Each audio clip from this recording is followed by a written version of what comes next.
Matin 13h. Il est 13h19 et on est avec Céline Géraud. On décrypte l'actualité jusqu'à 14h sur Europe 1. Aujourd'hui, vous vous êtes entouré de l'écrivain essayiste Paul Melun et de la journaliste Laetitia Strauss-Bonnard, qui est aussi l'auteur d'un ouvrage paru aux presses de la Cité et qui a pour titre « De la France, ce pays que l'on croyait connaître ». Bonjour les amis, bienvenue. Bonjour. À bord. Le titre du livre de Laetitia est d'actualité, oui, ce pays que l'on croyait connaître. Il le sera toujours. Oui, mais justement, c'est tout l'enjeu des débats qui vont nous animer jusqu'à 14h avec vous, chers auditeurs d'Europe 1, au 01 80 20 39 21. On parle évidemment de cette union de gauche qui maintient la pression et qui entend proposer désormais rapidement un nom pour le poste de Premier ministre à Emmanuel Macron. Écoutez, Manuel Bompard, il était l'invité de la grande interview ce matin sur Europe 1 à 8h10 et il est revenu faire le service après-vente pour Jean-Luc Mélenchon.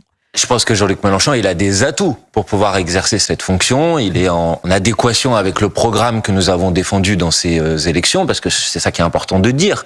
Il a une expérience gouvernementale, une pratique du pouvoir que personne ne peut lui enlever. Donc oui, bien sûr qu'il fait partie des options possibles pour être le futur Premier ministre du nouveau. Il n'y en a pas d'autres. Si, il y en a d'autres. Nous sommes dans une coalition et que dans cette coalition, forcément, ça doit se faire dans la discussion entre les différentes composantes de cette coalition pour trouver un dispositif global qui convient à tout le monde.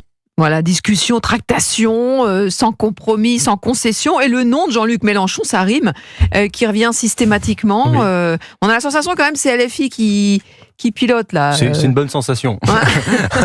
Moi, je pense, je vais peut-être vous donner un scoop à ce micro. À mon avis, ce ne sera pas Mélenchon le Premier ministre. Oui. Je ne pense pas trop m'avancer en vous disant ça.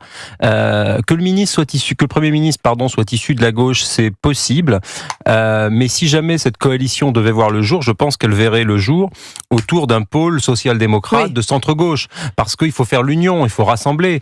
Est-ce que des profils comme Carole Delga, comme Bernard Cazeneuve, idéologiquement et comme d'ailleurs personnellement, ne serait pas plus adapté pour faire cette union qui pourrait aller, disons, de Gérald Darmanin ou de Horizon et d'Édouard Philippe jusqu'à Madame Tondelier, les écologistes, ou en passant par les communistes. Vous n'êtes pas un peu naïf quand vous dites tout ça écoutez, les noms que vous proposez même, est-ce que vous pensez qu'ils vont passer le cut des Insoumis qui ont l'air quand même d'être bien campés sur leur position? Question, exactement. Le problème, c'est de voir comment vont réagir la France Insoumise, parce qu'ils ont quand même un rôle pivot, c'est-à-dire qu'ils ont 70-80 députés, si je dis pas de bêtises.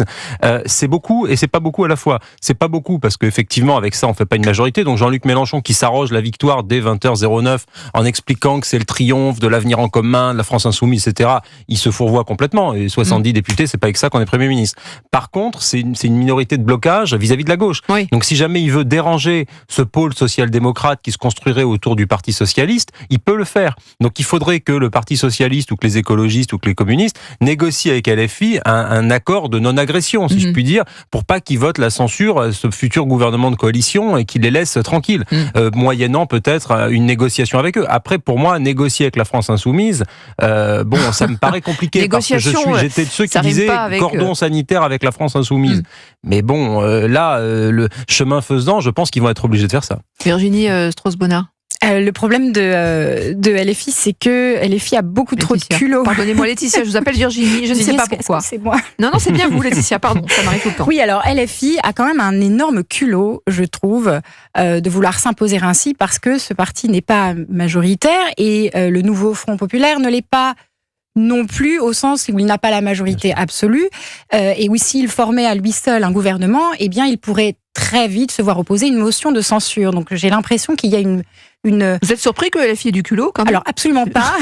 C'est pas trop... mais je suis choquée qu'on lui dise trop peu, à mon sens. C'est vrai qu'ils occupent le terrain médiatique, ils occupent le terrain tout simplement. On laisse ce parti raconter un petit peu n'importe quoi, en faisant complètement abstraction des règles de nos institutions.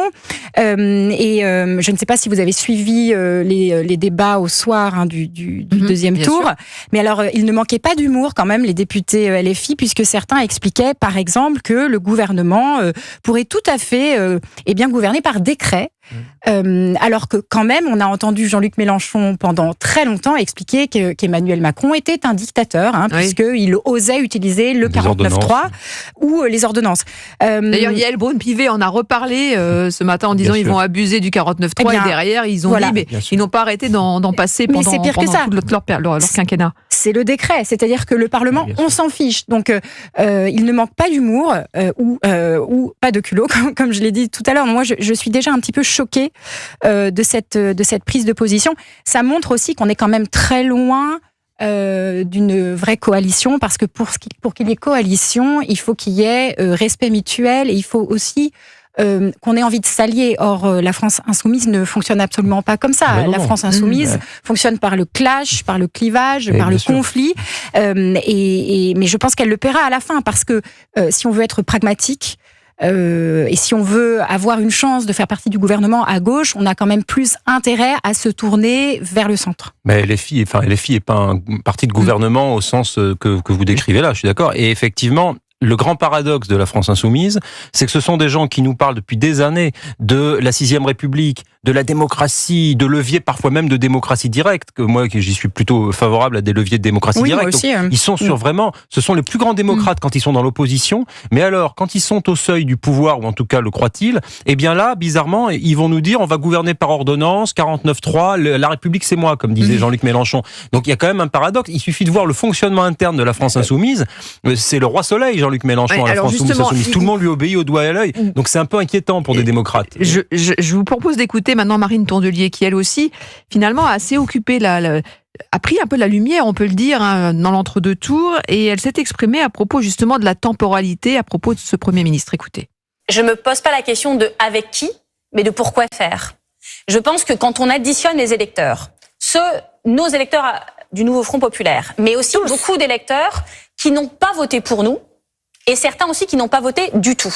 Il y a quand même des messages clairs qui sont ressortis. Par exemple, 73% des Français veulent une rupture avec la politique macroniste. La justice sociale, si on met demain des mesures sur la table de justice sociale forte, je vous reprends mon exemple de mon chariot de course pour la rentrée, parce que je pense que tout le monde l'a en tête, beaucoup de familles.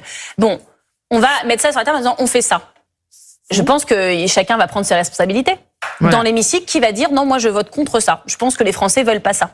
Marine Tondelier, la chef de file des écologistes, qui, elle, plaide pour laisser aussi des escargots dégorger un peu, genre prendre le temps. C'est une expression, elle.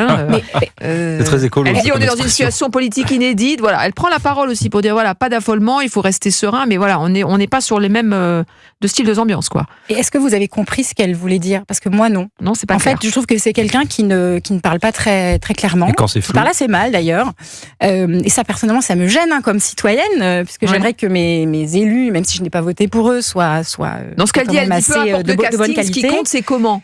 Bon, enfin, ça. Oui, mais la suite, c'est 2-3 mots. Alors, justice sociale, rentrée, panier de courses. Alors, très bien, moi, j'essaie de donner du sens à tout ça. Ça voudrait dire que, en gros, il faut donner plus d'argent aux Français, défoncer plus d'aide. Je ne sais pas, mais franchement, soyons sérieux. Ça n'est pas un programme de gouvernement.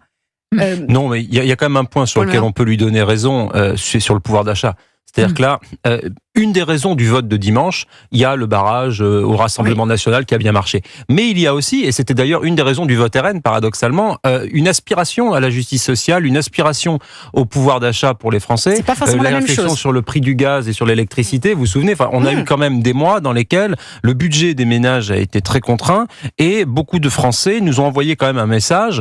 Et de ce point de vue-là, que la gauche, alors Marine Tondelier ou le Parti socialiste ou les communistes puissent s'approprier ces sujets-là ou se les réapproprier, alors que, moi je l'ai déploré, pendant des mois, des années, ils ont fait passer le pouvoir d'achat au second plan et ont préféré parler wokisme, etc. Et j'ai trouvé ça très agaçant. Que là, ils reviennent un peu aux fondamentaux et qu'ils nous parlent peut-être un peu aussi du budget des Français à la fin du mois, c'est peut-être important aussi. Bien sûr, je suis complètement d'accord avec vous là-dessus, mais la question c'est comment dire que les gens devraient avoir un meilleur pouvoir d'achat, je suis tout à fait d'accord, mais c'est trop facile de dire qu'il suffit que l'État donne plus d'argent. 1600 € le SMIC. Alors, voilà, c'est facile de faire une liste au Père Noël qui va en fait nuire à l'économie in fine et appauvrir tout le monde. Et c'est ça que je regrette. Moi aussi, je pense qu'il faut agir pour l'enrichissement de tous, mais il y a plein de façons différentes de le faire. Et à droite, par exemple, si on avait une droite libérale, elle expliquerait que il faut peut-être travailler sur le rôle de l'État, sa taille, sa fonction. D'autant qu'aujourd'hui, l'agence de notation, vous avez vu, Standard & Poor's a mis un petit stop, attention, alerte, ne pas aggraver le déficit.